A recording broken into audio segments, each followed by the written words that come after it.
dia. Sejam bem-vindos. Instituto Sedes Sapientiae, do Departamento Formação e Psicanálise, para vocês. Esperamos que tenhamos uma manhã e tarde bem agradável e que seja bastante profícuo esse trabalho. Nós, do departamento, temos tido interesse há alguns anos em estudar bio e Meltzer, e para coroar esse estudo, esse interesse, nada melhor do que essas duas conferencistas que escolhemos para dar continuidade e instigar ainda o interesse de mais gente no aprofundamento desses estudos. Quero passar a palavra para a nossa coordenadora de eventos, professora Maria Tereza Rocco, que vai fazer a apresentação da mesa. Bom dia, sejam bem-vindos. Então, nós vamos ter a programação de hoje, uma conferência da Meg Harris Williams agora na parte da manhã, das 10 ao meio-dia. Teremos um intervalo para o almoço, do meio-dia às 2.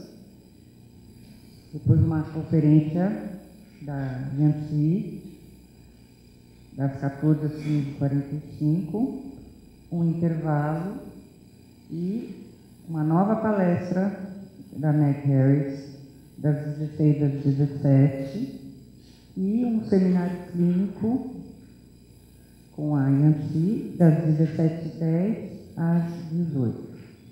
Então, essa é a nossa programação de hoje, e nós então começamos com uma conferência agora, mas eu gostaria primeiro de apresentar nossas duas palestrantes. Margaret Catherine Harris Williams é psicanalista, escritora e artista plástica.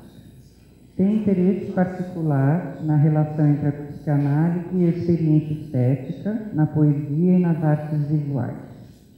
Cursou inglês nas universidades de Oxford e Cambridge e estudou arte em Florença e no Reino Unido. Lecionou, além da Inglaterra, em vários países da Europa, América do Sul e Estados Unidos. Teve muitos artigos e capítulos de livros traduzidos para italiano, francês, alemão, espanhol, português, grego e japonês. É editora da Harris Meltzer Trust, professora visitante do Tavistock Centre. Frequentemente expõe trabalhos na Society of Women's Artists Annual Exhibition, e suas obras fazem parte de coleções particulares no país e no mundo. Aliás, ela trouxe gravuras que estão à venda nesse stand da Maura no saguão, para quem estiver interessado. A Yancy Branco de Souza Mello é psicanalista, ex-membro efetivo e ex-didata da Sociedade Brasileira de Psicanálise de Brasília e da Sociedade Brasileira de Psicanálise de São Paulo. Tem vários trabalhos publicados em coletâneas: Mente e Corpo em Psicanálise, em Alter, Revista Brasileira de Psicanálise, Revista ID, Nabokov Studies, e é autora do belo livro de poesias Idas e Vindas. Foi tradutora no seminário de Wilfred Bion em 1976 em Brasília e em 1978 em São Paulo. Então agora eu vou passar a palavra para a psicanalista Meg Harris Williams, que vai fazer a fala. Sua primeira fala é o tema Fé Psicanalítica, o desenvolvimento estético em Bion, Meltzer e Kierkegaard, que vocês têm traduzido em português. Acompanhe. Thank you very much. I was very happy to be in Sao Paulo. I was here 6 years ago.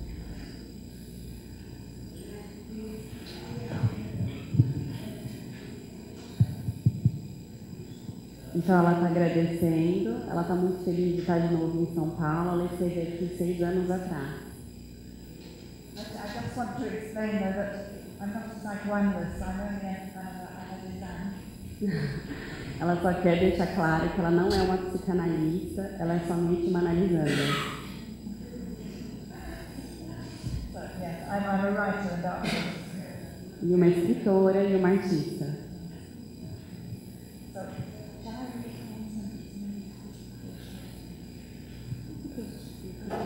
Okay. I just read in English. Yes. Okay. Okay. This paper is called The Infant and the Infinite, on psychoanalytic faith in Beyond, Meltzer and Kierkegaard. The nature of faith and its relation to belief, trust, doubt, and despair is one of the oldest themes in existence, though relatively new in the language of psychoanalysis, owing to Freud's suspicion of religion in the post-Darwinian climate of his age. In this paper, I would like to explore the meaning of psychoanalytic faith as a real, not illusory, psychological factor, operating within the intimacy of the consulting room, as distinct from a body of dogma that regulates what may be believed by the faithful of psychoanalytic and religious churches. The philosopher William James, contemporaneous with Freud, pointed out that it was necessary to separate personal religion from institutional religion. He found in his study The Varieties of Religious Experience, 1902, that people's personal religions are as various as their personalities. One could locate faith as the means by which the individual infant, the protagonist of the psychoanalytic session, encounters the infinite, that is, the unbounded and unknown potentialities of its psychic development. This is a movement designated by Bion in Platonic religious terminology as oneness with O, or at one-ment, a characteristic pun which he was nonetheless not the first to use, as he pointed out himself. The one being Godhead, or the Platonic form of the good or beautiful. In the following account, I shall be focusing on the idea of faith in the writings of psychoanalysts Wilfred Bion and Donald Meltzer, and indicating parallels with the idiosyncratically supreme philosopher of faith, Søren Kierkegaard, together with some examples from poetry to help the emotional impact of the term to become more imaginable. Bion introduced the term faith in Attention and Interpretation in 1970, and Meltzer in 1978 was the first to note and take up Bion's F-link as a serious theoretical stance. Since then, with some exceptions, for example, Eigen, 1981, Kristeva, 1987, Coulthard, 1986, Safran, 1999, Neri, 2005, and myself, 1997, 2010, and Rudy Vermote, 2011. The act of faith, as Bion termed it, has rarely been pursued in psychoanalytic writings in the intimate epistemological sense with which I am concerned here. And even when faith as a psychoanalytic orientation is defended, its meaning is often taken for granted. My starting point, therefore, is that, as in religion, faith only has meaning in terms of relationship to God, so in psychoanalysis, it only has meaning in terms of the relationship with internal objects. Not all psychoanalytic commentators would agree with this fundamental premise. Many use the concept as if synonymous with adamant optimism or dogged determination, in relation to the self and improved ego strength, in a context of freedom of will and creative illusion. This tends to reinforce the notion of faith as irrational, divorced from the world of facts and reason. However, as I hope to demonstrate, a glance at the poetic philosophic context, which analyzes this relationship in its own terms, will emphasize the view of faith as a means of knowing, not as a means of evading reality. An act of faith may indeed strengthen the infant ego, or it may shatter it. This is the danger of any catastrophic change that disturbs the status quo. But key to the destructive or creative potential is the link between ego and object, infant and infinity. Tolerance of doubt and tolerance of a sense of infinity are the linking factors in the growth of knowledge. That's Bion, 1962. This is not late Bion, it's just Bion. Those who consider faith to be a useful developmental concept observe that its function is to negotiate our relationship to the unknown, the future shape of the personality. It comes into play when the mind is on the threshold of an enlargement of vision, which is accompanied by an upheaval in established beliefs. Faith is a type of knowing, not a type of believing. As Bion says, I only believe when there is no fact available. Faith is the most mysterious way of knowing that we know about, accessible only through not knowing, or at times unknowing, the ultimate in negative capability.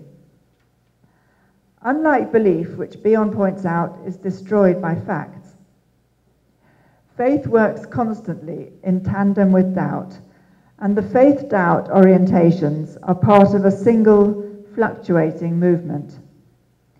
The extended psyche, to borrow Freud's term, has intimations of the infinite, without knowing it in any ordinary sense. Faith is to do with existing in the face of this awareness, not with avoidance. The K system is extended by the O system, as Bion says in 1970, that's attention and interpretation. Bion has been accused by some of inaccurately using the Platonic Kantian tradition in philosophy. However, as C.M. Woodhouse pointed out, this tradition has retained its vitality precisely because it may be constantly reinterpreted, whilst at the same time preserving its essential spirit and form, namely the potential to move between worlds, the real and ideal, the experienced and the innate. Roger Money-Curl divides both philosophers and psychoanalysts into nominalists or realists, followers of Plato. And both Bion and Meltzer are avowedly among the latter. For the realist idealists, the realm of internal objects and ideas is seen as a place which has a non-sensuous reality in the mind and is not merely a figure of speech. For some, the nominalists, the internal world is a metaphor only, as Bion puts it. For others, it is a reality that regulates our contact with and knowledge of the external world, as mapped out by Money-Curl in Man's Picture of His World in 1978. Both internal and external reality exist and are not merely postulated, imagined or believed in. Both, therefore, need to be observed and to become known, which is a scientific knowing activity. Religion, science, and art are, according to Bion, three vertices of knowledge, which need to be held in a creative tension. Indeed, in Beyond's terms, owing to its fundamental part in these linkages, faith could be considered a special feature of learning from experience, at the heart of the entire process. As developed in attention and interpretation, an act of faith is seen as peculiar to scientific procedure, by which Beyond means the discipline of enduring memory and desire that allows faith to operate in whatever field of investigation. The artist's O becomes apprehensible when it has been transformed into a work of art, a symbol. Carefully, in order to stress the emotional element of fear, he uses the verb apprehend rather than comprehend. Based on this emotionally complex attitude, he advocates an analogous state for psychoanalysts. It may be wondered, says Beyond, what state of mind is welcome if desires and memories are not. A term that would express approximately what I need to express is faith. Faith that there is an ultimate reality and truth, the unknown, unknowable, formless infinite. In Beyond's vivid metaphor, psychoanalysis is engaged in the hunt for that ferocious animal, absolute truth. A quarry which is, of course, never encountered. We only glimpse its coat, the stripes on the coat of the tiger. In conformity with the Neoplatonic view that noumenal truth enters the world of phenomena in pieces, cloaked to suit human comprehension. The important feature is that the human mind recognizes that the stripes derive from an infinite source of knowledge, an O system rather than a K system. They are simply aspects of the evolved O. The term infinite, used by Beyond and the poets, is not the same as undifferentiated.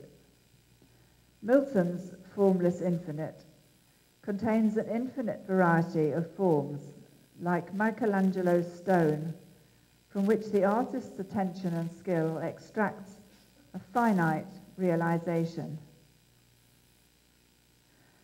Thus, the psychoanalyst's O, like the artist's, is already a transformation, one from the formless infinite, and set to work in a specific symbol-making setting. Symbol formation is an innate human tendency, part of the Kantian a priori equipment. Beyond sees the self as an entity comprising both the psychic and the physical, as vividly illustrated in his story in the memoir of how mental life begins with the meeting of sperm and ovum, and is keen on merging the caesura between conscious and unconscious, as in the grid, replacing it with a series of logical steps towards abstraction.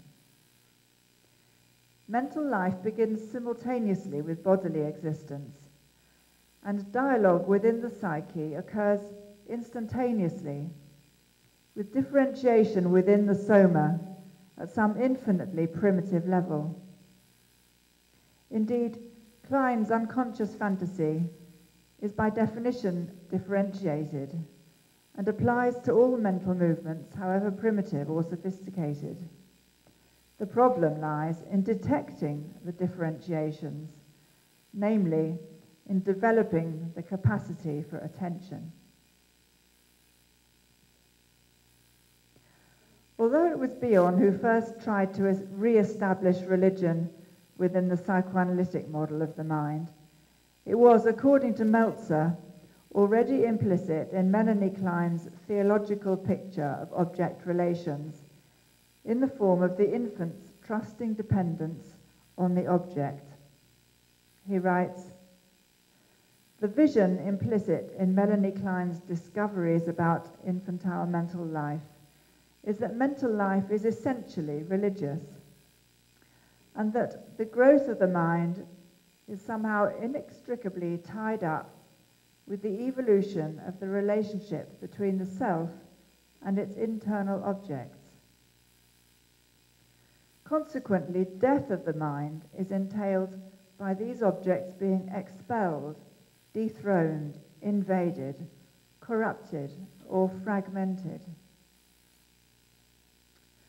Only when development gets stuck for narcissistic or masochistic reasons does the infant's projective worldview become a tyrannical one that believes in authority or submission, and consequently requires illusion as an antidote, a comforter. I hope to demonstrate the difference between this perverse, or at least not useful, type of belief and faith. It is helpful to bear in mind that belief and faith are different types of word. Belief can be an ordinary or an abstract noun, but faith, which is solely abstract, except when used in the sense of dogma, is more specific, so consequently has a much narrower range of meanings. Faith is, equally with belief, an innate feature of human mentality, one which, as James said, is inextricable from the impulse to take life strivingly that is indestructible in the race. Through the maximal stimulating power of faith, the infinite perspective opens out. Yet Freud's original paternalistic view is still commonly held of religion as fulfilling a perverse need for a punitive superego that then stimulates rebellion or the need for consolation. And the popular maternalistic view of a comforting Earth Mother who masochistically retires into nonentity in order to allow the infant free rein is perhaps an equally pessimistic idea of internal deity. There is a fundamental divergence, therefore, between the post-Freudian religious discussions that continue to focus on the future of an illusion and the post-Kleinian or Bionian picture of the infant self developing in association with the potentially infinite development of its internal objects, that is, through contact with reality. This allows for beliefs to change and develop as a result of acts of faith that occur at a certain point according to an evolving O. The infant or analysand needs ultimately to identify with the evolution of O, not with the parent or analyst as a person. Bion concludes attention and interpretation with the words, "What is to be sought is an activity that is both the restoration of God, the Mother, and the evolution of God, the formless, infinite, ineffable, non-existent, which can only be found in the state in which there is no memory, desire, or understanding." Thus, in psychoanalytic terms, the leap of faith results in the internalization of the evolutionary aspect of the object. It involves overcoming envy of the growth-stimulating objects and entails an advance in the structure of the personality, so is never just an acquired piece of information that can be selected and stored by the self, subject, without any help from the object. Reparation, restored internal deity, introjection, incarnation, is not enough. It is not just the mental food which is required, but also the digestive function of the object, as Manny Curl puts it. That is, the capacity to think restoration and evolution together. In a series of mediations, the object itself has to be more than God the Mother. It has to be in touch with the ineffable evolutionary O, the source of objectness. in order to ensure its own participation in a developmental process rather than a fixed moral or doctrinal system.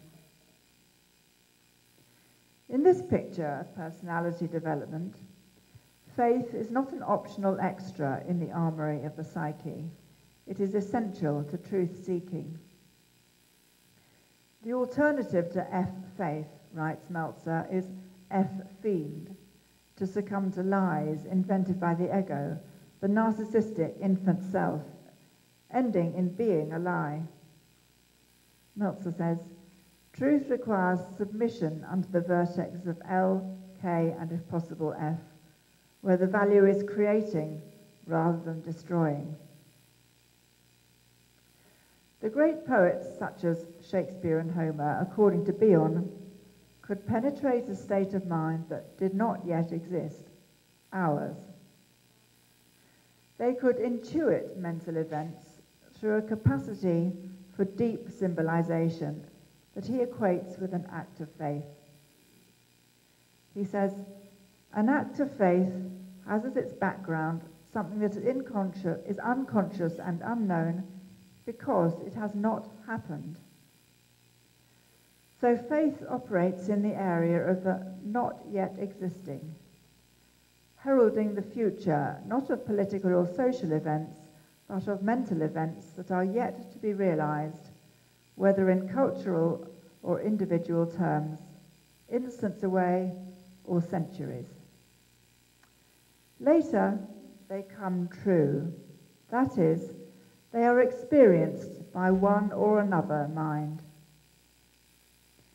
This type of imagination, supremely the poetic imagination, was defined by Kierkegaard as the medium of infinitization. In other words, the basis for a movement of faith, which can only occur when the self has arrived at one of those developmental modes at which a future shape or existence is sensed. At such points of catastrophic change, Bion suggests the personality is faced with three possible alternatives. The commensal route of non-reactive coexistence, or the parasitic or destructive one, or the symbiotic or fruitful conjunction. Alistair Hannay, Kierkegaard's translator and scholar, asks, may the relation to religion be discussed profitably in terms of some alternative theology, one which will allow the Kierkegaardian insights to throw light on and enrich our grasp of human being? To which we may answer, yes, psychoanalysis could be seen as such an alternative theology. Meltzer read and was impressed by Kierkegaard, and although there does not seem to be any specific references to him in Bion's writings, Bion's picture of mental growth through the transference process has been compared by David Walters to that of Kierkegaard. Kierkegaard, the founder of existentialist philosophy and an acute psychologist, took faith as his underlying formative theme, the basis for being and becoming. He used a series of pseudonyms to free his arguments from his own persona and to enable different internal points of view to find a voice in the discussion. Like Bion, who says that O, or the thing in itself, is best described as passionate love, Kierkegaard saw faith as a passion on a par with love, fear, awe, etc. Like Bion, who warned that knowledge about something may be the outcome of a defense against the consequences of an act of faith, Kierkegaard knew that passionate commitment is something which human nature always tries to resist. Classification is preferable to emotionality founded on primitive impressions of existence, he writes sarcastically. One does not love, does not have faith, does not act, but one knows what erotic love is, what faith is. His lifelong analysis of the nature of faith was set in motion by questioning his own motives in renouncing his engagement to a girl named Regine. This led him to conclude that he himself did not have faith. He said, "If I had had faith, I would have stayed with Regine." He came up with many rational, even noble excuses for avoiding marriage, but he knew it was really a failure of faith. Kierkegaard takes faith to be meaningful only on a personal level, not a cultural or social one. Faith concerns the project of the selfhood, namely the individual's quest for identity, the quest to become himself, which he recognizes to be a task instinctively avoided, observing that people naturally prefer to cloak themselves in some fictional or substitute identity. But identity cannot be chosen, but rather is given, and is only fulfilled through passionate experience. Kierkegaard writes, "Every movement of infinity occurs with passion, and no reflection can bring about a movement. That's the perpetual leap in life, which explains the movement. In passion, the existing subject is infinitized in the eternity of imagination, and yet is also most definitely himself. This infinitizing movement takes place in the eternity of imagination in Blakean terms, and is the equivalent of Bion's alignment with O. For Kierkegaard, as with others in the Neoplatonic tradition, faith is envisaged as enabling a synthesis of finite and infinite. Thus, it is not good enough to renounce worldly desires and relationships, however virtuous this may appear. This is an incomplete spiritual movement. The finite mind cannot dematerialize. Rather, through faith, the infinite is incorporated in earthly form in a transformation. Coleridge, in the same tradition, distinguishes an imaginative symbol which partakes of infinity from a mechanical sign or allegory which is a man-made container for information. Kierkegaard explains further that when the subject or person is infinitized, he does not merely know himself in a theoretical way, but he actually becomes himself in an existential transformation, as in Bion's definition of the function of a psychoanalysis.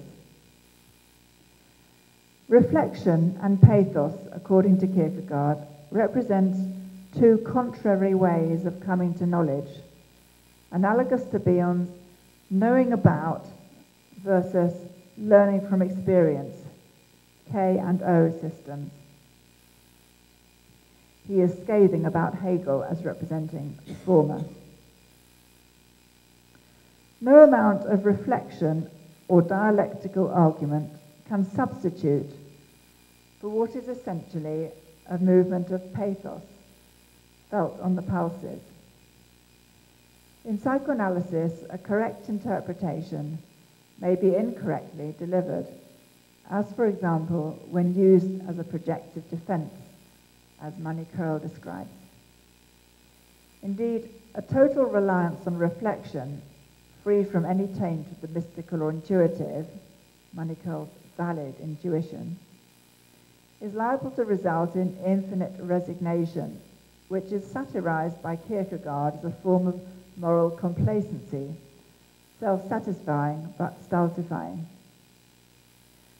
To resign oneself to loss or loss of contact, pretending that one values only the infinite, not the earthly, is actually an evasion of passion. He distinguished necessary suffering from religious masochism and made it quite clear that it is an error to believe that sorrow is more meritorious than joy, he wrote in a journal. Movements of faith, he said, are accompanied by moments of light-heartedness and humor. In Bion's terms, by the fleeting experience of security, a sense of aesthetic harmony gained after a sustained period of patience. In contrast to the assumptions of religious or doctrinal fundamentalism, faith does not lead to death, but to life, which is harder to tolerate.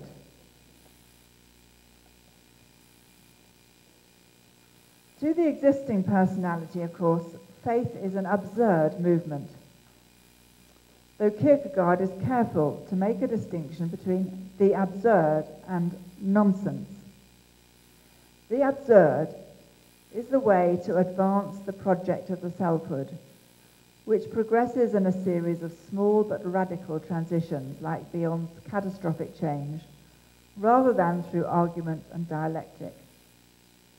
Indeed, like Bion's LHK, Kierkegaard's definition of existence is a capacity to hold emotional elements in tension, as distinct from arguing for one at the expense of another. Tolerating this tension leads to a leap, which is the antithetical alternative to the will, the psychic tool of the narcissistic infantile ego. The leap occurs in the gap between old and new knowledge, which makes a space for what Bion calls psyche lodgement in the memoir. This is a place where memory and desire are not. When an individual comes to the boundary between his own existence and his potential future existence, Kierkegaard says, he has come to the border of the wondrous, as in Meltzer's use of the word amazement. It is a boundary which implies religious atonement, as in Bion's use, and results in repetition on a higher plane of existence. Green, 1998. Kierkegaard's repetition is thus, in Kleinian terms, a type of infinitized reparation in the face of the depressive position. That is, it is not beyond the depressive position, but is a particular facet of the infant's dependence, accepting the reality of an imminent sea change and incorporating some of the objects infinitizing or developmental pull. Cutting the link of faith leads us to the object's deprivation and impotence, which is omnipotence, and unable to help the infant self. So when the tension of LHK is found intolerable, and the leap to catastrophic change is not made, there is a temptation to minus LHK, that is, to inventing lies about the self and its relation to internal objects, which at their extreme may lead to despair. It is despair, not doubt, that is the antithesis to faith. Despair is defined by Kierkegaard as wanting to be rid of oneself. It betrays itself in those who claim to want to be themselves, but exclude the thought of having been established by a power, and who are thus not real but pseudo-selves. Pseudo-selves are those whose identity is defined solely in relation to others in society, and have no sense that their identity is established by an internal power or godlike object. They are outward-looking, not inward-looking, as Kierkegaard says. They are not clarified. Here again, Kierkegaard's language echoes closely that of William Blake. And psychology tells us that we may be different people at different moments, faithful or despairing, existing or non-existing, being ourselves or pretending to be someone else. So the parallels are clear, I hope, between the poetic, religious, philosophical views of faith and the Bion-Meltzer post-Kleinian model of the mind.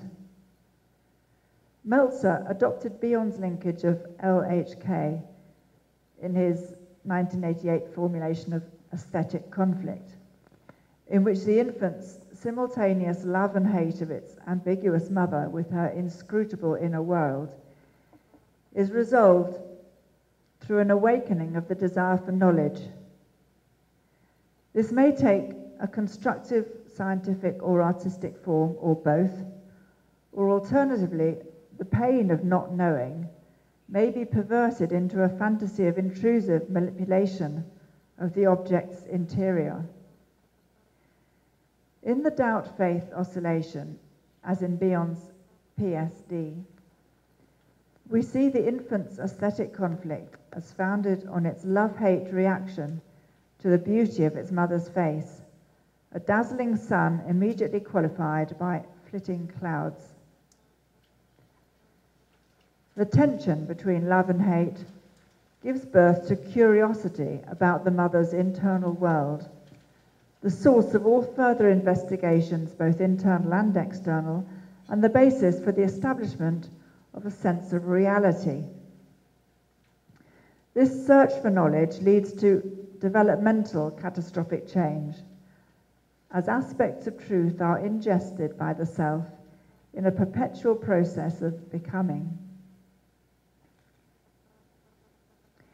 It is also clear that there is a major distinction between the post-Kleinian Platonic orientation of Bion and Meltzer, which is aligned with that of the poet-philosophers, and the Freudian instinctual orientation of those who regard the desire for knowledge as an autonomous instinct that simply gets mixed up with love and hate, as in Briton, rather than springing of necessity from the emotional tension between infant and mother, with implications for fantasies about the worlds that the mother represents.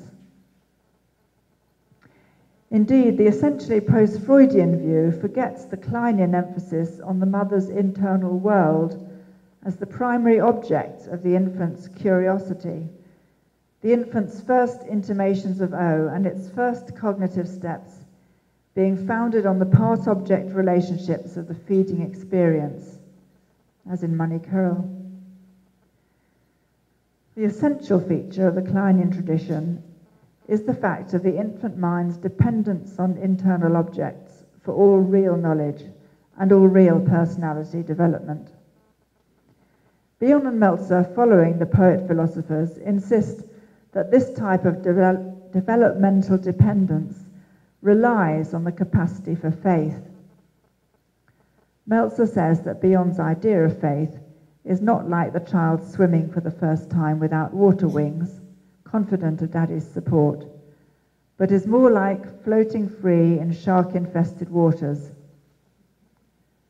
This is the required leap of faith. But it does also acknowledge the role of daddy's support as the ethics of existing knowledge are superseded and refined in a continuing evolutionary process. The language of psychoanalytic theory is notoriously poor when it comes to evoking experiences of pathos as distinct from recollection. That is, emotionality rather than interpretation. For this reason, I would like to offer a couple of poetic examples to illustrate, through analogy, what faith looks and feels like. Poets have often expressed their faith in poetry in terms of a commitment not just to a specific muse or inspiring figure, but to the muse's operation in a particular poem. Their metaphors offer a template for other relationships which require faith. The possibility of an act of faith occurs in response to an emotional disturbance such as love, beauty, mortality. When faith is allowed to operate, the poet, him or herself, is placed in a position of being used as a mediator, a vehicle for conveying the poem's knowledge. As Rimbaud said, "It is wrong to say I think, rather I am thought." Poets are required by their muse to express some special, idiosyncratic, yet universal knowledge, first felt on their own pulses and then captured for other readers to identify with.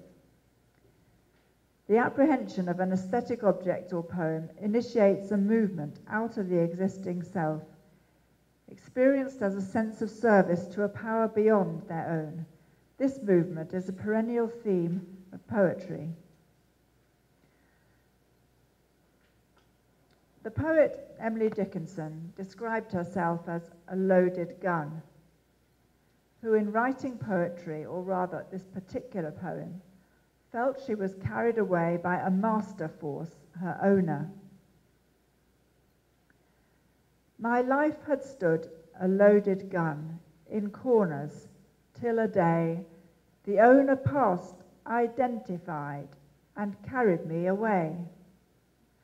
And now we roam in sovereign woods, and now we hunt the doe, and every time I speak for him, the mountains straight reply.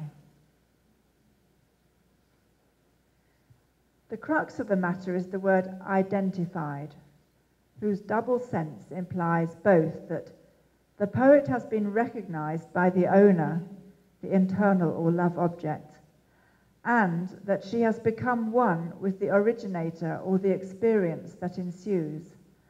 I becomes we. In this way, the gun of her life is transformed into the poems which speak out every time I speak for him, and elicit a response from the world, the mountains. My second example is an extract from Faith and Love, a poem by Roland Harris, who was an Alexander Bion's in the 1960s. He was also my father. The poem was written in the 1940s in response to reading the theologian psychologist Thomas Aquinas. It begins, "The three substitutes in love for faith are memory, hope, and sudden death. Memory, hope, and death are non-passionate substitutes that escape from turbulence by too easily relinquishing the aesthetic or love object." Aquinas wrote, "For those with faith, no explanation is necessary. For those without, no explanation is possible. Explanation belongs to the realm of memory and desire, of knowing about, not of learning from experience. Contact with the disturbing new idea or aesthetic object may be avoided with the excuse that it is unattainable. Avoidance may take the form of replacing faith with some more comfortable emotion, or even result in extinction of the idea. As Bion points out, it is not only bodies that may be killed, but also ideas. A fetal idea may kill or be killed, and that is not a metaphor only. He means that a metaphor may actually contain a fetal idea, in line with the Neoplatonic view that a new idea can only be contained in a symbol. But the mind may or may not be prepared to receive it and make that link with the infinite. Using a metaphor very similar to Emily Dickinson's, Harris continues, "Out of the waste of sky, invisible arrows of beauty and danger, when the strong stranger bends me and trains his eye. The bow, like the gun, is not used by the poet, it is the poet. The poet himself is used by a stranger, a visitor from the realms of the unknown." Harris continues to describe the parts of the personality that dare not commit themselves to faith and that therefore counsel against passionate experience. The voices crying, "Beware, beware, a false happiness is sadder than despair," have the intense substitute for experience. Fearful of being let down, the cautious mind seeks an alternative, a substitute for experience. Memory, hope, desire, prudence. How can one distinguish between the real thing and its various substitutes, which may feel equally intense or be even more satisfying? This is surely the central dilemma of the psychoanalytic consulting room, the choice between comfortable familiarity and the painful reality of the unknown experience that is trying to make an entrance into the space created by the turbulent proximity of two minds, as Bion describes. The problem which faces psychoanalysts, as it has always faced religious priests, is to avoid parasitic dependence on the faith of past pioneers, and instead to free the operation of faith in their patients, which itself relies on the operation of faith in their own minds and practice. Martha Harris warned against rigidifying the memory of those who were faithful pioneers by turning them instead into dogmatic guardians of the faith. She writes, "The dependent group structure so often manifests itself in the reliance upon a crystallized selection of the theories of Freud, the original Messiah, sometimes pitted against a similar extrapolation from Melanie Klein, a Latter-day Saint. Bion is unlikely to escape the same fate." Psychoanalysis, if we have any faith in the process, should teach us self-scrutiny, not doctrinal allegiance, which is an illusory way to preserve psychoanalytic knowledge, and essentially non-analytic in its possessiveness and idolatry. The danger is that the group guardians, by concentrating on dialectic rather than pathos, rules rather than discipline in Bion's sense, are liable to lose touch with the poetic spirit of the pioneers. But neither is psychoanalysis a love story in which faith is defined as aiming to restore the power of infant illusion. Chris Daver. In terms of the analyst's personal emotions, Bion emphasizes, as Freud did, the need to seek a neutral or objective perspective beyond individual love or hate. A major difficulty in maintaining the therapeutic transference relationship being the struggle to be disciplined to remain analysts rather than succumbing to either love or hate, to refrain from omnipotently trying to be helpful, as distinct from enabling pain talk. By pain talk, Bion, of course, does not mean masochism. He means the kind of suffering associated with patience. Hence, the experience of sadness originating in that relationship. The depressive position that does not need to be overcome or gone beyond, but simply to be undergone. Bion regarded this as the gaining of wisdom, as distinct from being so well educated that we are unable to be wise. To relinquish infantile omnipotence and allow internal objects to do the thinking requires faith in a process which relies on the transference from internal objects to enable the analyst to seem to perform functions for the patient that are essential to the development of their thinking, writes Meltzer. To be wise is to retain faith in the process rather than in the personal capacities of the analyst.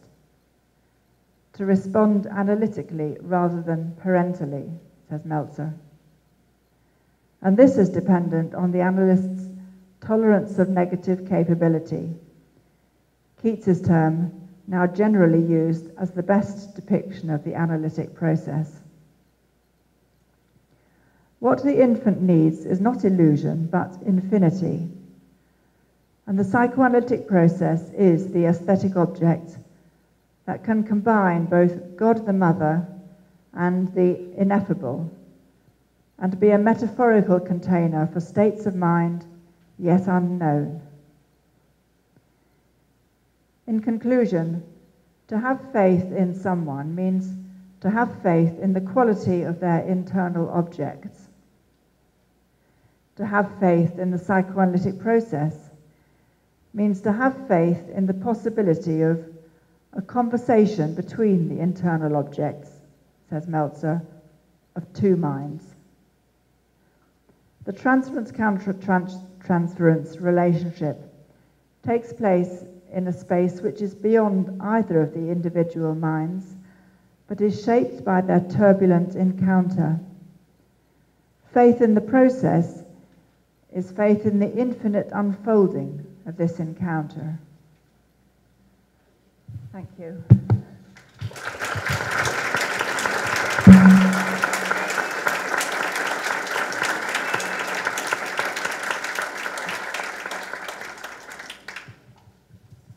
Muito obrigada, Meg Harris. Agora vamos abrir os comentários, perguntas.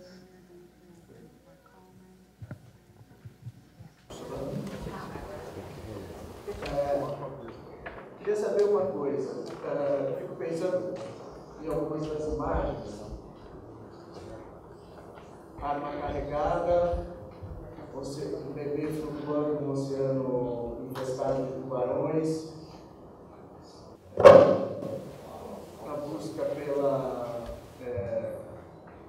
Na busca pela verdade, né? Fico pensando, eu acho muito bonita a ideia da fé como uma paixão. É uma paixão sem um objeto definido. Uma paixão pela busca, né?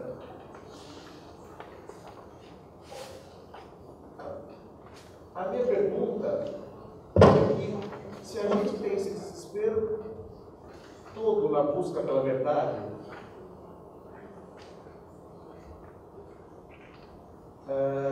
se o vínculo K não é então a mais poderosa das paixões.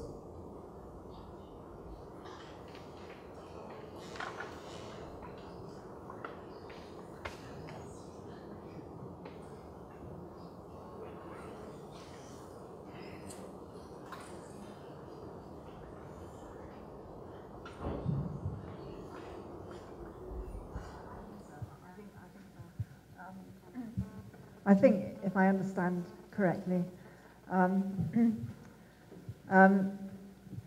remember something that Meltzer said about LHK. Se ela compreendeu bem a pergunta, ela lembra de algo que o Meltzer disse dos vínculos L e HK. Which is that the passion exists in the tension between the different emotions of L, H, and K. Can you repeat that? The passion exists in the tension between A paixão existe na tensão entre the three emotions L, H, K. os três LHK. And he compared it to tuning a violin in fifths rather than note by note. He compared it to tuning a musical stringed instrument like a violin, to tuning it in fifths, not to tuning it by individual notes. Okay. Comparando com o tocar de violino. Isso, vocês podem me ajudar, gente, por favor. Afinação de violino. Because the point is the resonance between the emotions against each other. The resonance, which is the passion, comes from the resonance between the emotions all together. Does that make sense? Understand The resonance. The resonance. Right. Yeah. Comes from hearing the different emotions all together at the same time. A ressonância, ela vem de você poder escutar todas as emoções juntas ao mesmo tempo. So that is like a description of passion. Essa seria a descrição de uma paixão. It's hearing all the different emotions together. Escutar todas as emoções juntamente. Does that make sense?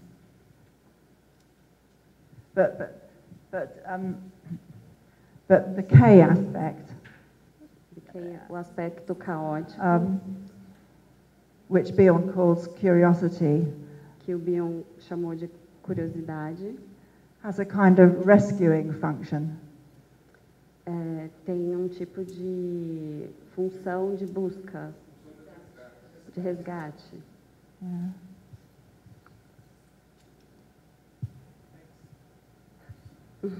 Obrigada. Mais como se diz,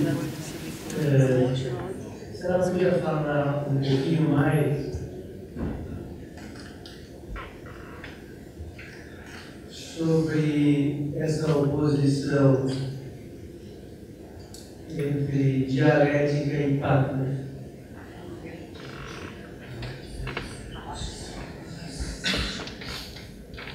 Que é o segundo pedido, uma pergunta.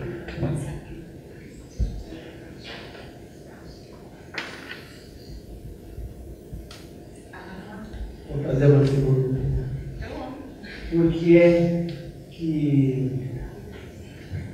ela acha que tanto nos escritos de Meltzer quanto nos de Bion não há nenhuma alusão à poesia moderna, só a poesia romântica e eventualmente a língua clássica. I do the second bit first. What? I'll do the second bit first. Ela vai tentar responder a segunda parte primeiro. Because that's quite quick, really, because it simply reflects their individual knowledge, their individual reading. It's chance. É mais simples responder porque simplesmente reflete, Yeah, I mean, reflects their individual acquaintance with literature. a aquisição individual da literatura. I mean, Meltzer did not really read poetry until quite late in his life. Meltzer, na verdade, não leu muito poesia até certa altura da vida dele. Yes, whereas Bion always read poetry, but only certain poetry that he knew. Já Bion sempre leu muita poesia. Like the classics and the romantic poets and Milton. Os clássicos, os românticos, como Milton. He even said he couldn't read Shakespeare. He could only understand Shakespeare if it was performed as a play. Ele disse que, inclusive, não conseguia alcançar Shakespeare, somente quando performar numa encenado. Yeah. He said we rely on the mediation of the actors.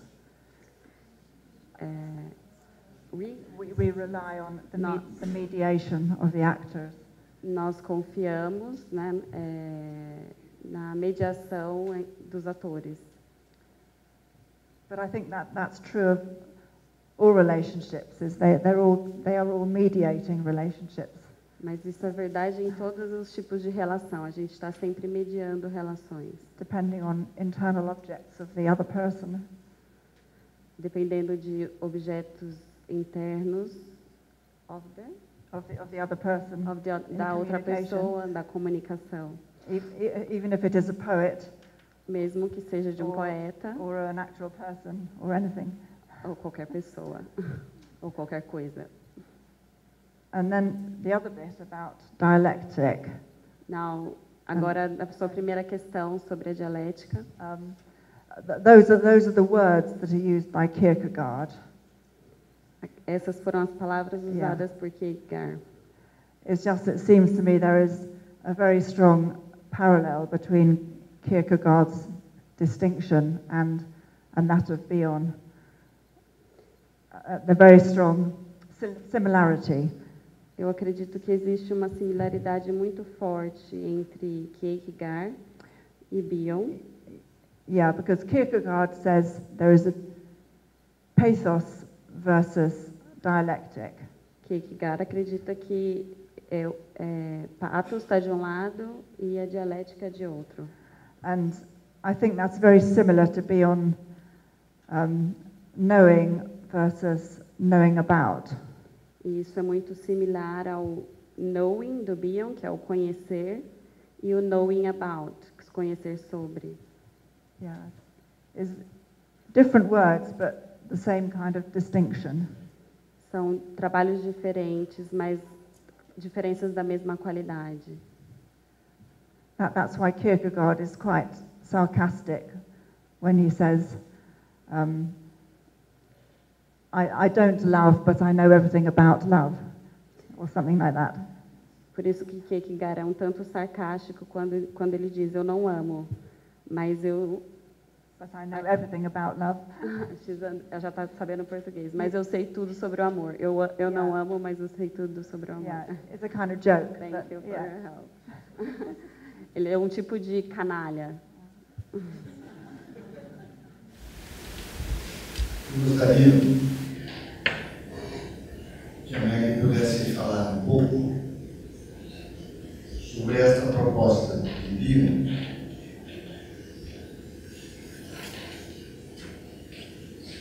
de que a antítese entre infinito e finito é mais operativa metapsicologicamente do que a antítese freudiana entre consciente e inconsciente.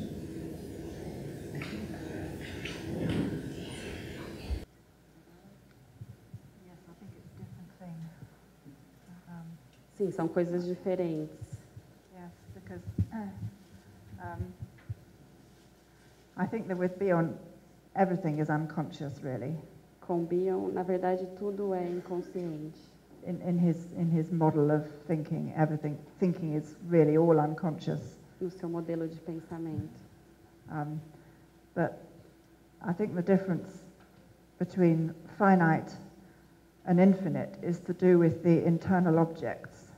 Mas a diferença entre finito e infinito tem a ver com os objetos internos. Because like finite can represent the knowledge that has already been acquired and is part of the structure of the personality.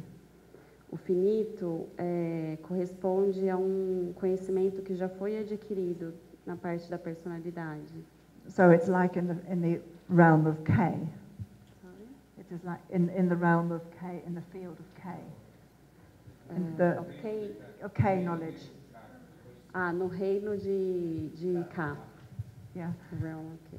Whereas the infinite is to do with the relationship to an internal object that is continuing to evolve. E o infinito tem a ver com um objeto que está continuamente evoluindo. And therefore that is the field or the realm of O. Esforço que está no reino do O. So it is the difference between existing knowledge and potential knowledge. Essa é a diferença do conhecimento já existente e do conhecimento ainda em potencial. But the potential knowledge depends on the infant believing that the object is not static but is evolving. Mas o conhecimento potencial depende da fé do infante, né? Acreditar, to believe that the object is not static but is continually evolving. Que ele acredite que o objeto não está estático, mas que ele está continuamente evoluindo. Or he also says that the container contained is a flexible relationship. Ele também diz que o continente e o contido são flexible. Flexible can move, like move. Yeah, é flexível. You said it's flexible? It's flexible. It's flexible. It's flexível. The container is flexible, yes. Yeah. Yes. O continente é flexível. Yeah, so the infant has to believe that the object can expand as much as is necessary. Então o infante ele tem que acreditar que o objeto pode expandir o tanto que for necessário. Even infinitely. Mesmo que seja infinitamente. And that's what I believe Bion means when he says intersection with O. É isso que eu acredito que Bion quer dizer quando ele fala da intersecção com o O.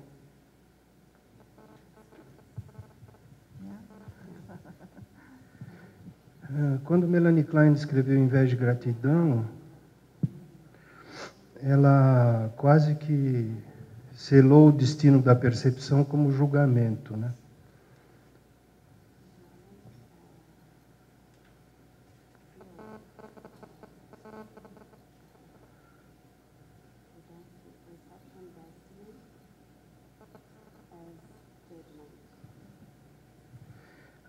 A questão seria, basicamente, a gente percebe ou julga.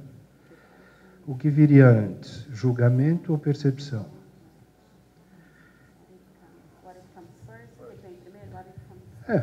Se quiser pôr uma origem, pode pôr o que vem antes. Eu invejo, ou eu invejo, né?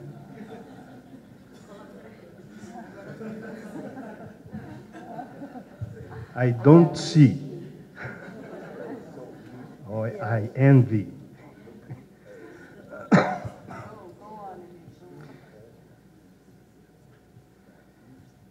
Eu queria saber, na verdade, como é que é possível acessar a fé.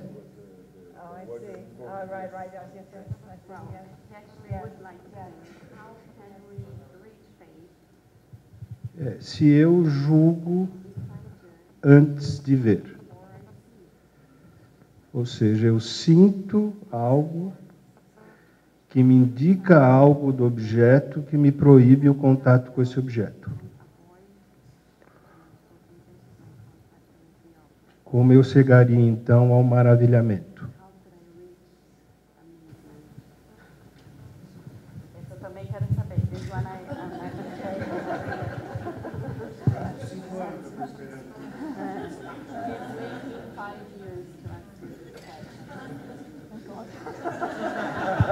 Oh, meu Deus, né?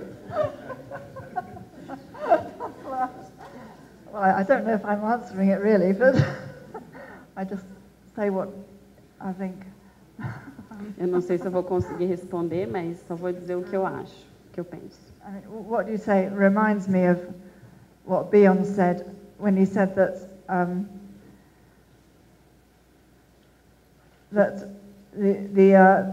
the problematic type of envy is envy of the growth-stimulating objects. A questão problemática da inveja é a inveja dos objetos, the growth-stimulating objects. Os objetos desenvolvedores que estimulam o crescimento. Obrigada, Daniel. A inveja desses objetos que estimulam o crescimento. Essa que é a inveja problemática. Go on. So it's part of the same system as the desire to avoid growth. You know, Bion believes that instinctively we try to avoid growth. Bion acredita que instintivamente a gente tenta evitar o crescimento. But on the other hand, we have a need for truth. So that is his expression of the same conflict. Por outro lado, a gente tem essa necessidade da busca pela verdade. Então, se estabelece um conflito. Yeah, his version of Klein's envy versus gratitude. É a versão dele do conflito de Klein, inveja e gratidão. But some people, like, Meltzer and also Mani Curl, they describe two different kinds of envy. Alguns, como Monica and Meltzer, yes. Eles descrevem um tipo diferente, a different type of envy. De inveja, tipo diferente de inveja. Mani Curl, especially, I remember. He describes, he says that envy is actually very necessary, very useful emotion. Para Monica, a inveja, na verdade, é muito necessária. Because, muito útil. Because without envy there is no aspiration. Sem inveja não há aspiração. And I think that is similar to Bion saying you need love and hate together. E isso é similar ao que o Bion fala, que a gente precisa do amor e ódio juntos. Because without L and H, there is no K, there is no curiosity. Without? L and H. Sem o L e o H. There is no K, no curiosity. There is no K, não tem K, não tem curiosidade. Não tem o K, não tem curiosidade. O conhecimento. So there's good envy and bad envy. Então tem a inveja boa e a inveja ruim. There's envy which stimulates growth, and there's envy which stops growth. A inveja que estimula o crescimento e a que paralisa o conhecimento. O crescimento. Growth. Crescimento. Growth, yes, yes. Yes. What's that? Oh, judgment, yes, judgment. Well, I think moral judgment is a problem of Kleinian analysts. Ela acredita que o julgamento moral é um problema de analistas kleinianos. I think there are a lot of them here. Yes. Most of them. Most of them. Yeah. But they agree, I think. I think this is why that little quotation from something that my mother wrote. Quotation from my mother, this one. A citação da mãe dela, que está no artigo. I think she is saying the same thing about the dependent group structure. Quando ela fala do grupo dependente, just a moment. This one here. Later. Oh, yeah, maybe. No. It's after the poem. After the poem? Yeah, after the poem. After. Okay. Yeah.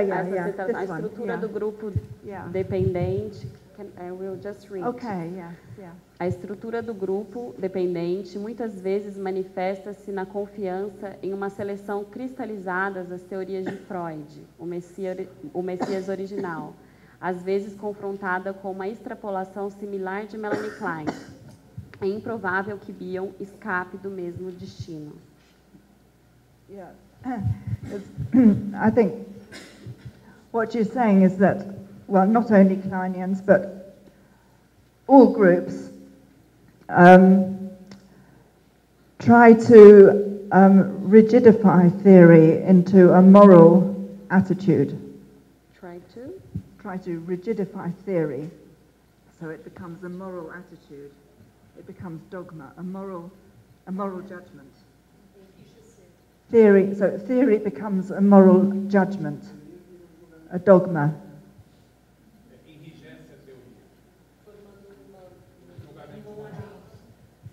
In other words, that this is the danger that always exists. Esse é perigo que está sempre aí. It's not only Kleinians, but that's just the example. Não é só uma questão dos ser kleinianos, foi só exemplo. Yeah. And so, like Bion would say, the danger is you have a theory which seems quite a good theory, and you turn it into a dogma. And dogma is the opposite of faith. Você tem uma teoria e você transforma a teoria em dogma. E isso é o oposto de fé. Yeah. Baby do dogma. But babies do dogmas. Babies are dogmatic.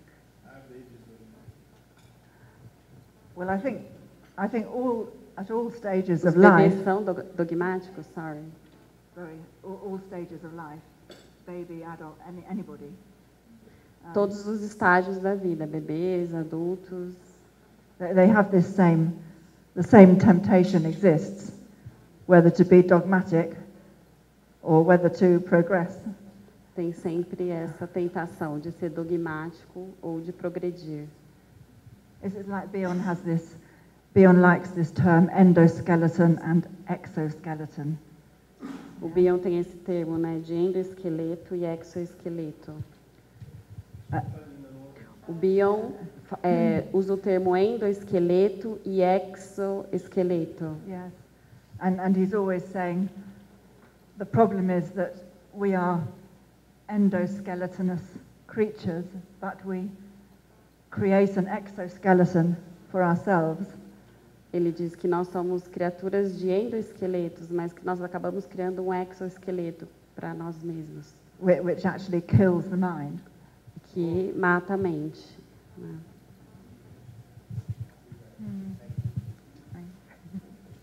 Obrigada. Eu agradeço também a conferência, que foi muito interessante. Eu queria perguntar o seguinte, a contratransferência como experiência sensível, ela poderia ser compreendida, ou melhor, como compreender o que você pensa da contratransferência como essa, se ela estiver inserida numa epistemologia do pathos, né? Como é que você vê essa possibilidade, então, do tornar-se do analista na relação com o paciente para produzir, não sei se é para produzir um conhecimento, ou para o conhecimento seria o tornar-se mesmo.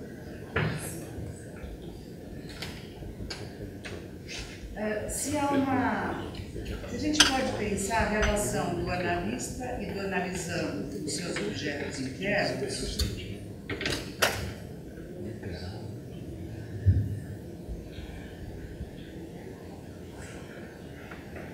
a gente pensaria alguma coisa de comum que estaria no horizonte do tornar-se? Yes, I think that is the modern description of psychoanalysis. Essa é a descrição moderna da psicanálise.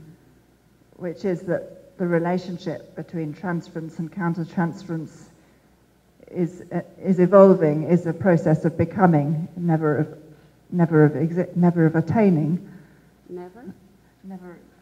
Never a process of attaining, it's a process of becoming. O processo de transferência e contra-transferência, essa visão moderna da psicanálise é essa evolução da transferência contra transferência, mas não no sentido de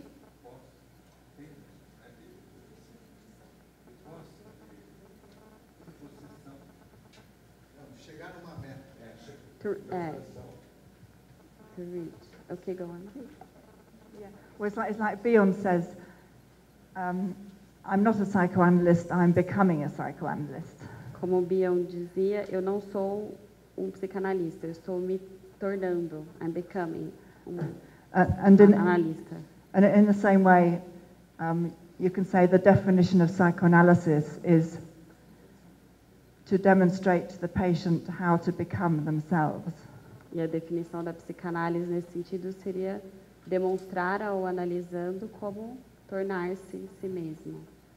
So, but it means there is a need for the analyst to be always becoming. Tem aí uma necessidade do analista estar sempre se tornando. So they show like an example of a mind that is continually thinking, continually becoming, continually changing, and the patient can interject the example. É um exemplo de uma mente que está sempre, continuamente se tornando. E isso fica como exemplo para o paciente. Right? Então, eu tenho uma pergunta para fazer, mas antes eu queria agradecer a beleza do texto. E o infante e o infinito. E a partir dessa evocação, o infante que todos somos, queria perguntar a respeito da fé como pré-concepção. Uma pré-concepção, uma potencialidade de cada um que pode evoluir, né, expandir ou não. Se ela vê dessa forma, como... Então, essa seria a minha pergunta. Muito obrigada.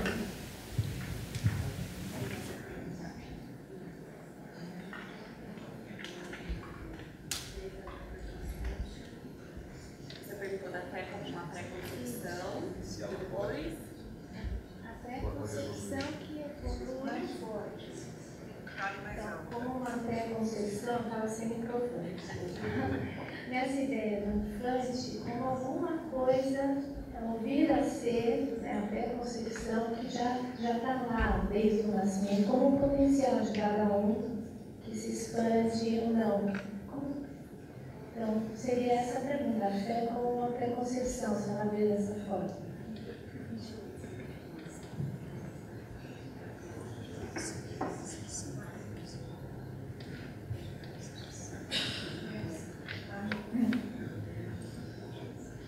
Well,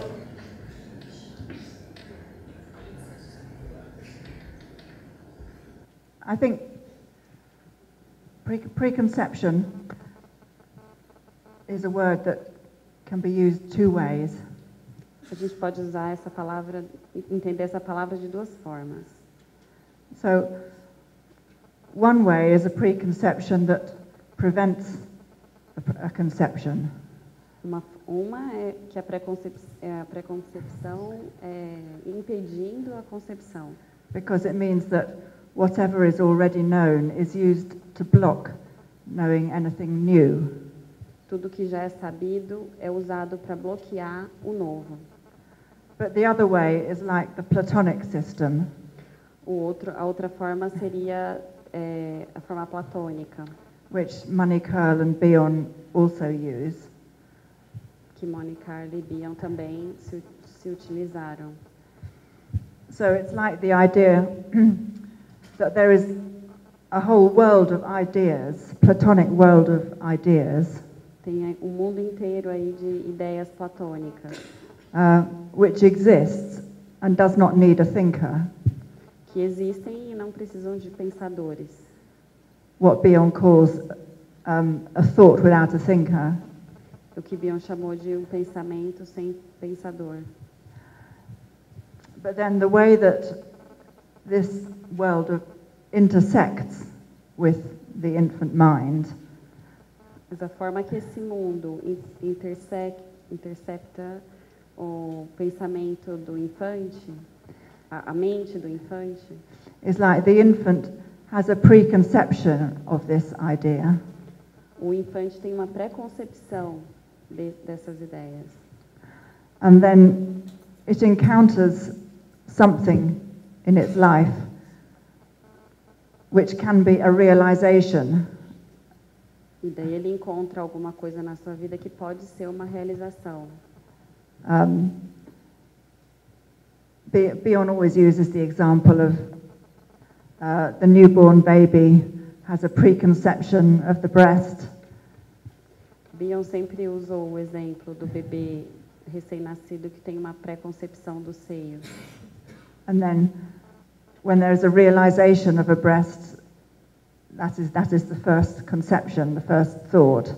E quando ele tem uma realização positiva, né, do seio, ele tem aí a formação da concepção. But the baby must have faith that there is such a thing as a breast. Mas o bebê tem que ter fé de que existe alguma coisa como o seio. So yeah, the faith is part of the same system. Então sim, a fé é parte do mesmo sistema.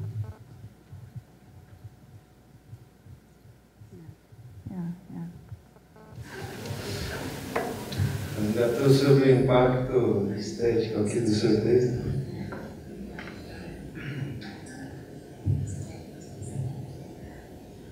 Mas eu estava pensando aqui que muitas vezes, como agora há pouco, né, o objeto interno ele é aproximado da ideia de uma mãe.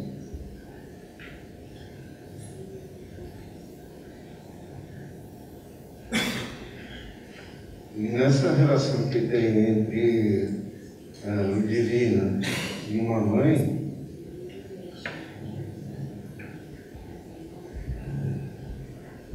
eu fico pensando o quanto que esse divino também não poderia se aproximar de um casal ou até mesmo de um grupo.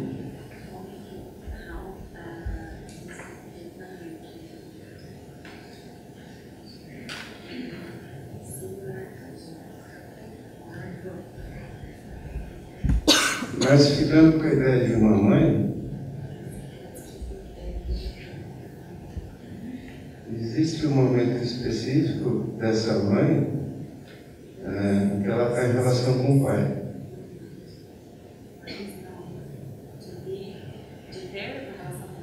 É um momento em que ela está numa relação com o pai.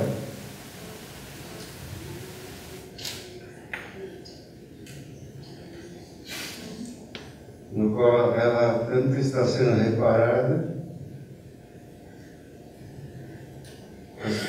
sofrendo uma reparação, né? Quanto ela está sendo fecundada, portanto ela vai estar numa situação de criatividade.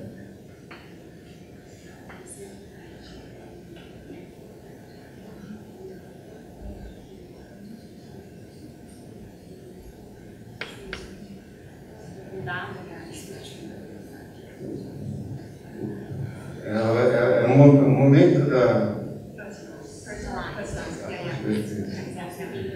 Eu acho que de alguma maneira junta dois aspectos que você apontou no seu texto, né? Da reparação da mãe, desse contato com o infinito, que está para quem, né? Então isso me faz pensar na ideia da relação que cada um de nós tem com isso que poderia ser chamado uma pré-concepção, a cena primária.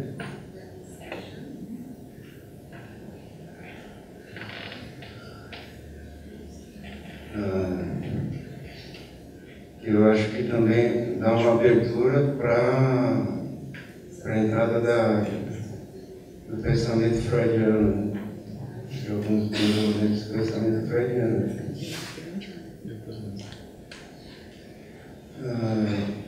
Então, se eu pensar que esse casal está vivendo uma coisa que, por um lado, foi aquilo que me gerou e que me gera,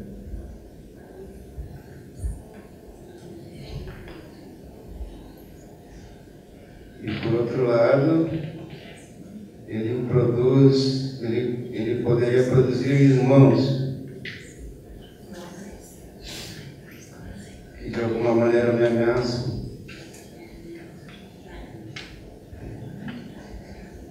Eu fico pensando se as ideias que esse casal está gerando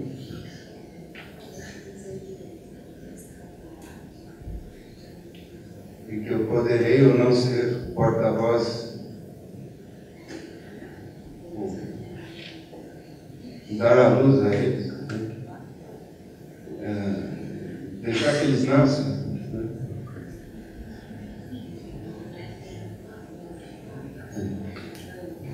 Eu fico pensando assim, se os pensamentos, as produções não seriam como que irmãos, num certo sentido, do eu mesmo. As produções, produção artística.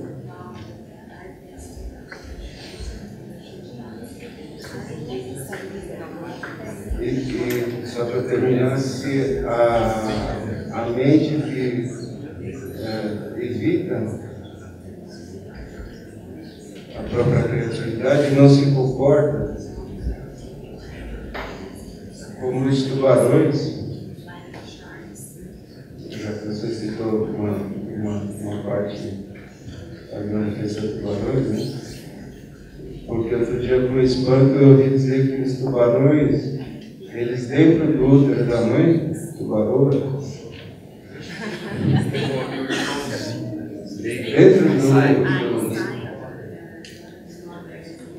eles têm que se comer uns aos outros porque só um vai nascer.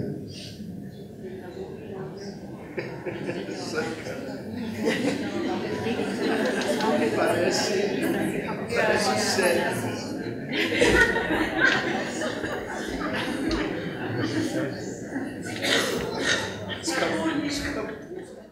It's the whole family situation. Essa é a situação da família toda. But yes, I think the internal object. I think the idea is that whilst initially the internal object is equivalent to the mother. Sim, os objetos internos. A ideia de que os objetos internos são equivalentes à mãe, ela concorda com isso. I think, in fact, even at the very beginning, it's a combined object that the father is contained in the mother. No começo, inclusive, os objetos estão combinados. O pai está combinado com a mãe. In a similar way that the first object is the breast and nipple. Assim como os primeiros objetos são o seio e o mamilo. So the breast has different aspects to it. There's the feeding aspect, and there's also the aspect that controls the baby's access to the breast. Então tem um aspecto da alimentação do seio e o controle que o bebê acredita que ele exerce sobre o seio. And those seem to be like the origins of male and female concepts. E esses parecem ser as origens dos conceitos de feminino e masculino, Yes, the first idea of the masculine and the feminine. A primeira ideia do feminino e do masculino. Is both contained in the breast and the baby's first experience of the breast. Os dois estão ali no seio, misturados no seio. And I mean, Manny Curl is very good on this when he describes concept formation. O Manny Curl, ele descreve isso muito bem quando ele fala da formação da concepção. He says that every concept is founded on the fantasy of the internal parental intercourse. Internal parental intercourse. Internal mother-father intercourse. The internal object. Todo o processo de concepção tem a ver com o coito entre pai e mãe. Internos. Yes, and he thinks the baby learns this really from the moment of birth. As soon as the baby's mouth fits the mother's nipple, the baby has a conception of parental intercourse. E o bebê tem, assim que ele nasce, ele tem essa concepção, ele entende isso. Which is the beginning of all other concepts, all future concepts are built on this idea. Que vai ser o começo de todos os outros conceitos construídos em cima dessa ideia. And, well, the idea of the siblings is all the mother's internal babies and, envy and jealousy but they're all necessary. It's necessary to have the idea of the potentially infinite siblings. The baby needs to have that idea that is possible. The baby has to have the idea of there being potentially infinite siblings. Brothers, sisters, yeah. That inside the mother, there are many, is full of babies. Full of potential babies. Então, dentro da mãe, o bebê tem a ideia que está cheio de irmãos em potenciais. The baby needs the feeling of jealousy and envy. O bebê precisa do sentimento de inveja e ciúmes.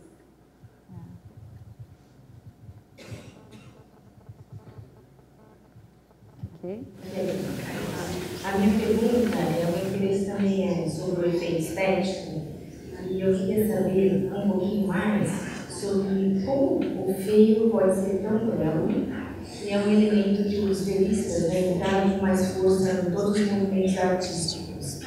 Como feio pode ser com ela? Que é algo que a gente vê nas gravuras dela e que os artistas do verismo trouxeram com mais força para a arte. Eu estou chamando de feio, por exemplo, esses poros contorcidos, o elemento mundano, talvez, que ela tenha falado.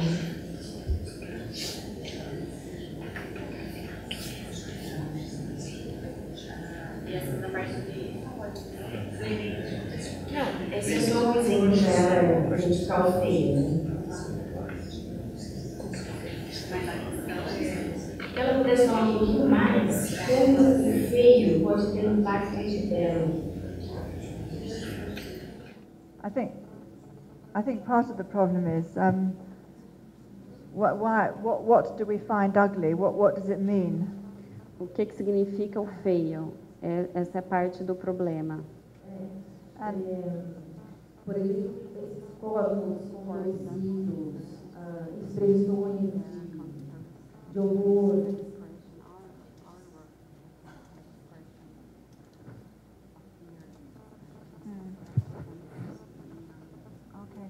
I mean, I think probably ugliness is associated with the idea of death. Eu acredito que a ideia de feiura está associada com a ideia de morte. And that is also associated with things that are strange. Que também é associada com coisas que são estranhas, que causam estranhamento. So fear of the unknown and fear of death. Medo do desconhecido e medo da morte. I think create the feeling that something is ugly, and there it's an innate tendency. I think we are born with that fear of death. É algo inato. Ela acredita que a gente nasce com esse medo da morte.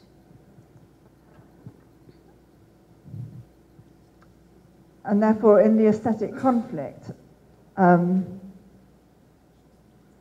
relação ao conflito estético, the ugliness or the hate of the mother, for example, a feiura ou o ódio da mãe, por exemplo, is to do with the baby's fear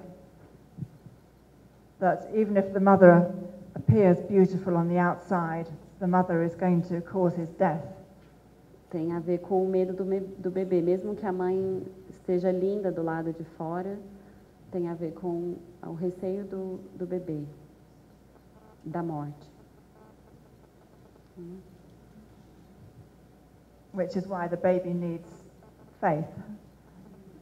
É por isso que o bebê precisa de fé. Because the baby cannot understand the inside of the mother. O bebê não consegue entender o interior da mãe. And therefore the baby has a choice of two kinds of investigation. Ele pode escolher entre dois tipos de investigação. Which Bjorn describes as kill it or find out about it. Que o Bjorn diz, ou você mata ou você descobre sobre isso. So like there's exploratory curiosity or there is intrusive curiosity. Ou é uma curiosidade exploratória, ou é uma, exploratory or intrusive. Ou uma intrusiva, ou uma curiosidade intrusiva, exploratória ou intrusiva. So if the baby cannot tolerate the fear of death, the baby may go for intrusive curiosity. Se o bebê não pode tolerar o medo da morte, ele pode tomar o caminho da curiosidade intrusiva. Whereas if the baby has more faith in the mother's goodness, the baby can go for exploratory curiosity. Mas se ele tem fé se ele pode ter fé nessa mãe, ele vai tomar o caminho da curiosidade exploratória. Se ele pode ter essa fé. Bom, você conhecia a adolescente, né, a apresentação. Eu queria abrir um pouco minha pergunta para além do âmbito consultório, né, consultório. Eu queria perguntar, né, como Kierkegaard considera que a fé é significativamente somente a nível pessoal, não cultural ou social, e o dogma é grupal, né? Como podemos ter fé na humanidade? Na humanidade. Como podemos ter fé na humanidade? Né? Desculpe, a primeira citação que você faz do Kierkegaard, você pode repetir? Eu posso falar em inglês também. Então, you've mentioned Kierkegaard saying that faith is only an individual, personal phenomenon, not cultural and social. So, how can we have faith in humanity?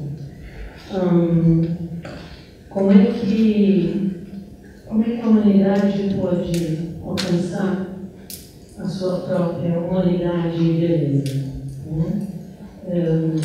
How can humanity reach its own humanity and beauty? Should we be humorous and light about our own destructive nature? Né? Nós devemos então ser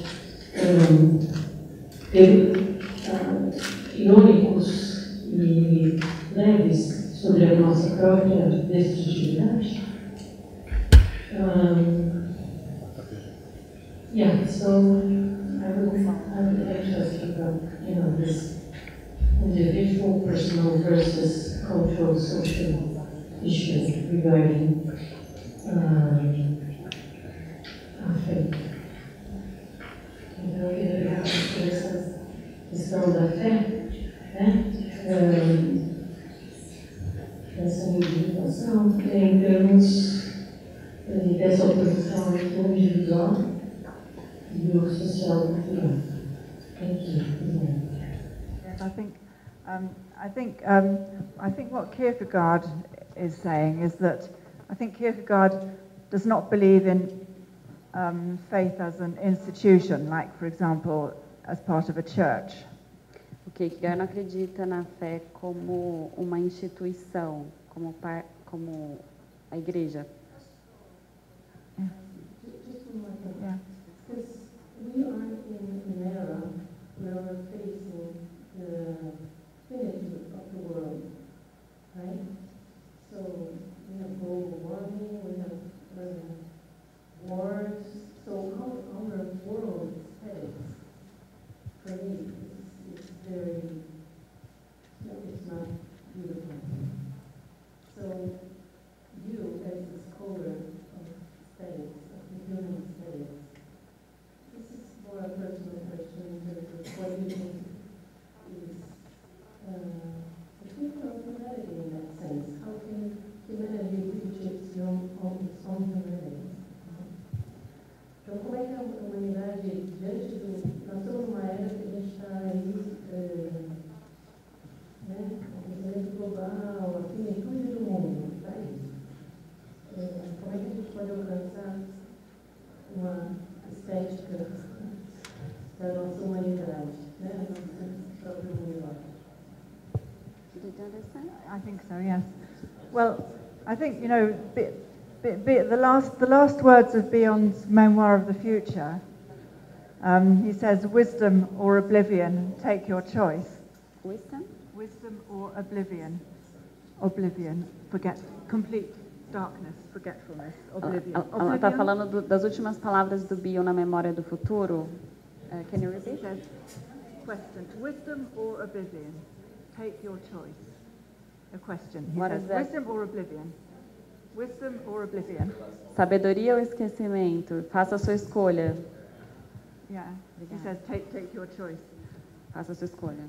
In other words, even though faith to put Bion and Kierkegaard together. Para colocar Bion e Kierkegaard juntos. You don't need a collective faith. Você não precisa de uma fé coletiva. What you need is a collection of individuals with faith. Você precisa de uma coleção de indivíduos com fé. Does that make sense? Yeah. Yes. I think so. A última questão. Gratidão, Meg, pelas palavras, gratidão pelos pensamentos e pela alegria. E pela ternura em colocar os pensamentos para fora.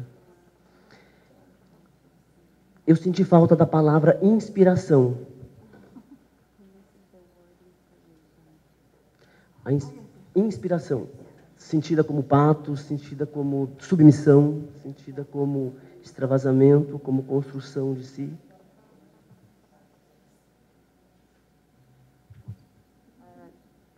Extravasamento. Construção de si. Submissão, enfim. E a produção artística, então?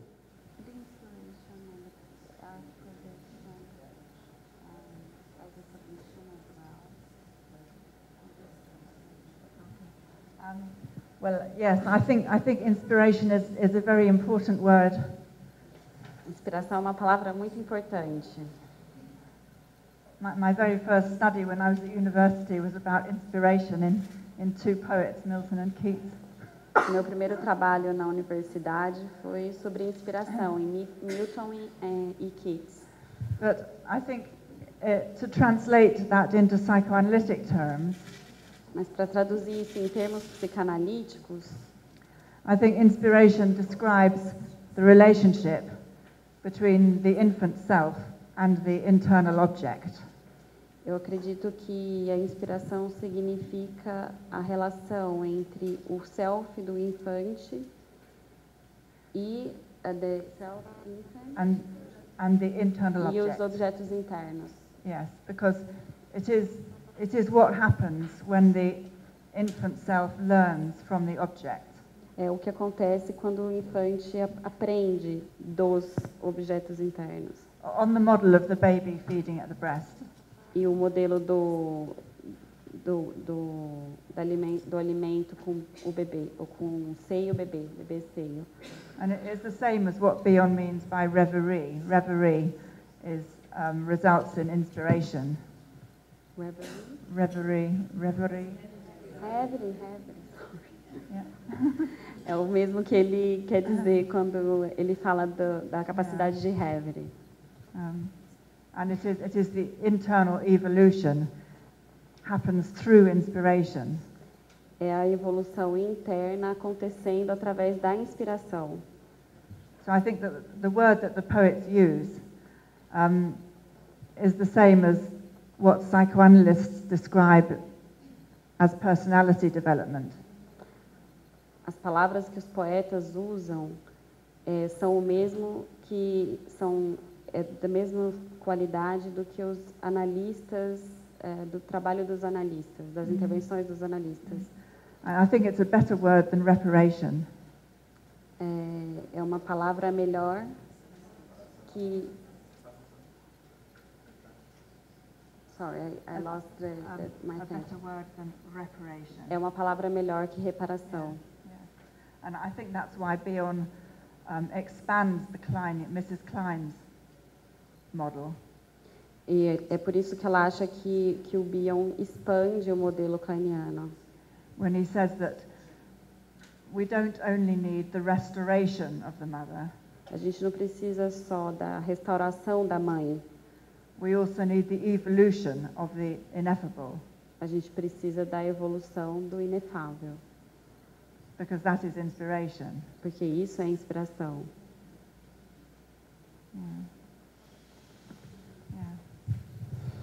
Bom, vamos finalizar a primeira mesa de hoje.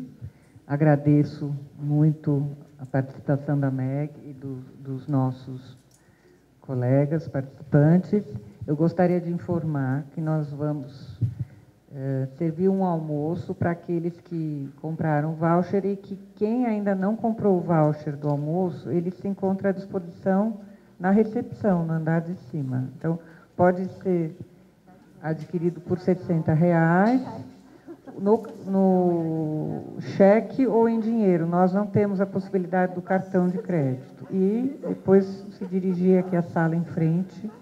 Nós temos 2 horas de intervalo para o almoço e vamos voltar então às 14 horas. Tá bom? Muito obrigada.